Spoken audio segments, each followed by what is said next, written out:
So I know there are plenty of YouTube videos on pocket cinema cameras and the different types of rigs you can make from them, but I wanted to show you guys how I get my rig prepared for a shoot. So in this case, I'm gonna go with a handheld configuration. Right now, my camera is in a DIY anamorphic configuration. There's this 2x squeeze projector lens on this 105 Nikkor taking lens, and together they make a really sweet pair. I got some really cool images out of this, and I have a 3D printed adapter for ND filters, so I can get some insane bokeh and I can shoot wide open. So anyway, I'm gonna be taking this off, I'm gonna be taking this down, and I'm gonna show you step by step on how I build up my rig.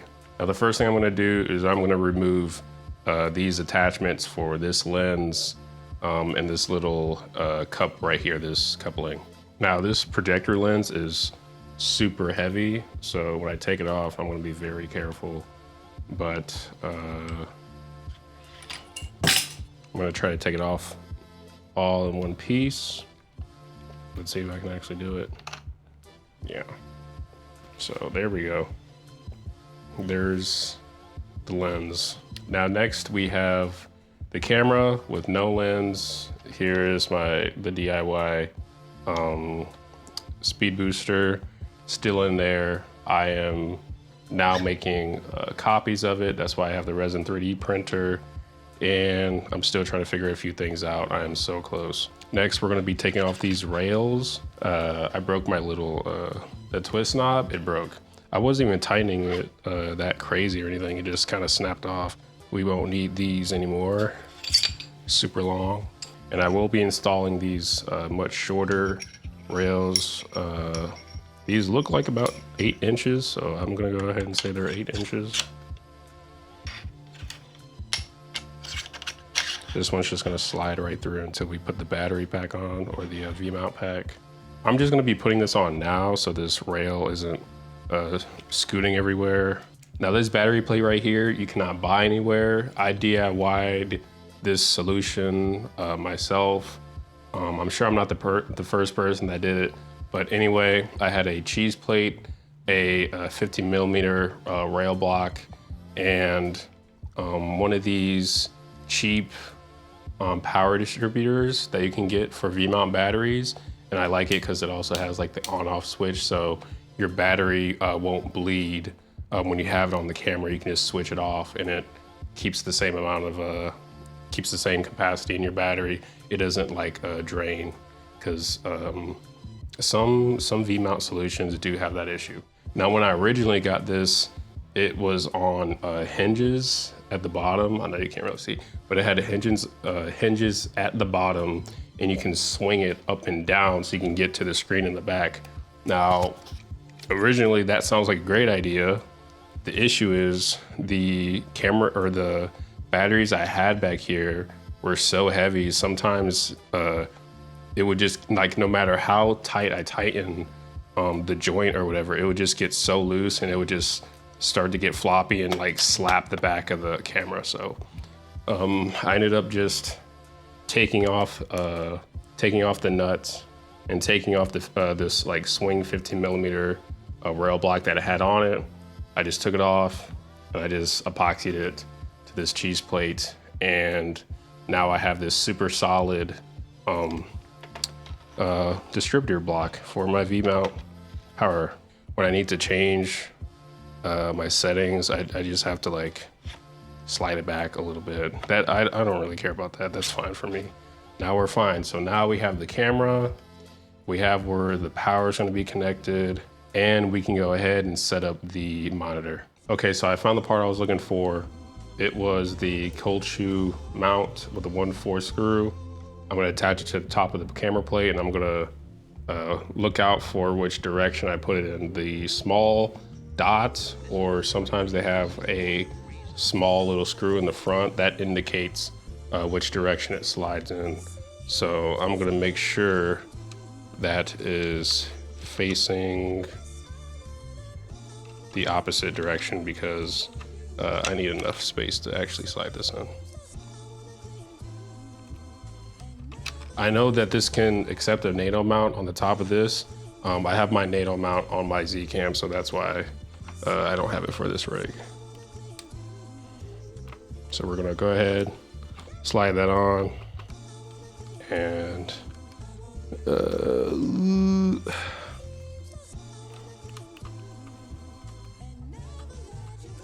this always slides on super tight. And there's our monitor. It's not exactly straight, and that's why I want to go ahead and get the NATO mount for this, but it'll do. It'll be fine. It will have no problems during the time of the shoot. Next, we're going to attach our HDMI cable, and I like to just loop it around the front of the camera and plug it in over here to the side, and just like that. This is what we have now so far. So it's looking pretty good. They don't have these anymore, like the common theme with my rig and with all my rigs. They don't have this anymore. At the time, Smallrig was producing these little M.2 enclosures for cameras, and they were also selling a little sled. And this fits perfectly on the Blackmagic pocket cameras. So I'm just gonna go ahead, slide this on. There we go. Now, can't really see it, but up here my SSD is installed. If you're wondering which SSD I have in here, it is a Samsung M.2 SSD. It is 1 terabyte, or yep, I think it's 1 terabyte, and it gives me plenty of recording time. So I'm really happy with that. This is a really great solution. I'm glad I bought it when I did, and I bought 2 of these. So I have a sled, or I did have a sled on my Z cam. I think I took it off because I'm just using the other Samsung T7 hard drives, or SSDs. And let me show you what the IO port looks like right now. We have the HDMI plugged in right here, and we have the USB-C cable plugged in right here. Now this one has the right angle, and it makes it a lot easier for the cable to actually stay in there.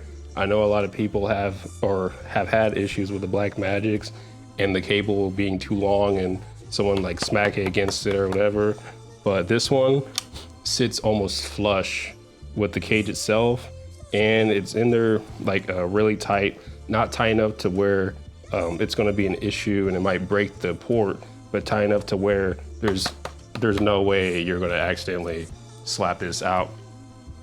And on the Smallrig holder up here for the SSD, it also has the clamp for the USB-C side on the SSD. So there's gonna be no accidentally disconnecting the battery. It's gonna be fine. Or disconnecting the SSD is gonna be fine. You have to use quite a bit of force to actually move it out of here. Next, we're gonna attach the power cables to the distribution block, and we're gonna attach it to the monitor and the camera itself. This is the LPE6 to DTAP adapter that actually came with this block. This block came used, and the person who sold it to me added a bunch of dummy batteries for free. So this actually I got by coincidence. I did not know that it came in here, but when I did, I was really happy because I was like, oh, I don't have to buy another one. So there is a battery on the bottom of this camera. We could go ahead, take that out. We can insert this one. It'll click in, put it up here, and that way our cable is out of the way and won't be able to snag it. This is a DC barrel, just DC barrel to DC barrel. I'm pretty sure it's the same size, and we're going to attach it back here to this one. And for this monitor, on most monitors, if you ever need to see the voltage, it'll have it on the back, and this one does. So it says DC 12 volt to the 12 volt 3 amp. I also had like electrical tape to hold it to like certain parts of the camera, so I'm gonna get in the way. But for now, This is what we're working with. Now we're kind of like on the last piece of the build. Now this is a Niceyrig. Oh man. Now what's important about this one is it doesn't have holes for the screws. It's just a flat, I don't know, flat indent or recess. So meaning on any camera, as long as there are two 1/4 that are close enough, it'll go ahead and it'll slide in. The only thing about this is you have to make sure you attach it tight enough, otherwise it will it will slip. You definitely don't want that. I'm gonna tighten this down really tight, as tight as you can. If you ever are tightening down 1/4 screws, 1/4 screws, and they just keep undoing themselves, they keep slipping and sliding and whatnot. I know some people don't recommend this. I'm gonna go ahead and say it. It is possible to find these 1/4 screws like in a steel instead of aluminum, so they don't strip as hard. And you can go ahead and get a power drill and like drill it in there. But to each their own. Do it at your own discretion. If you break it, you break it. But I did have to do that with some of the pieces on here. And this is a piece that is gonna get loose over time because what we're attaching this to is a handle. So I'm gonna get this, and you're actually gonna orient it towards the back of the camera. And this is way too long. Okay, so this is a, if I remember correctly, this is a 4-inch carbon rod. Doesn't necessarily look like 4 inches. Maybe it is. No, 4 inches, 5, something along that line. I don't know. If you do need this to poke out, then you can just get a longer rod. You can get one of these little 15 millimeter.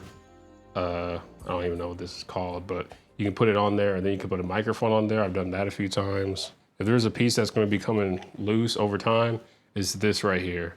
So always, like before a shoot, always retighten this, or like I said, get a power drill, drill it in there. Don't get like an impact drill, but like an actual power drill. I'm going to add this V-mount battery. I bought this off eBay last year.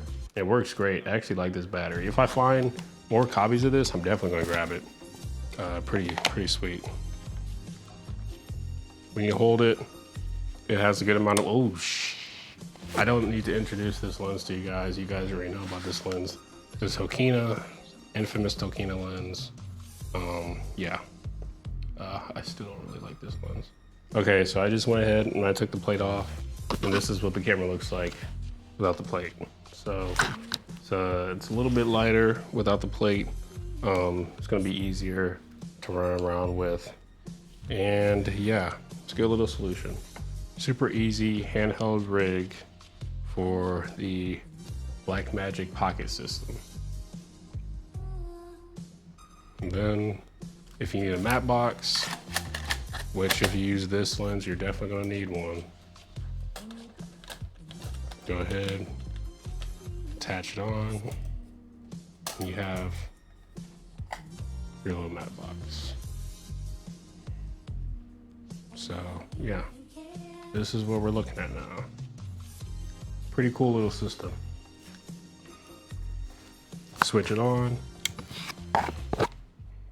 Screen's gonna come on. Turn the camera on.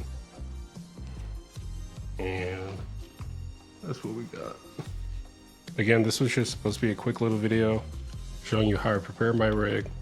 On my shoots, I don't have to use a Teradek system or any wireless HDMI, nothing like that. Yeah, so this is super basic.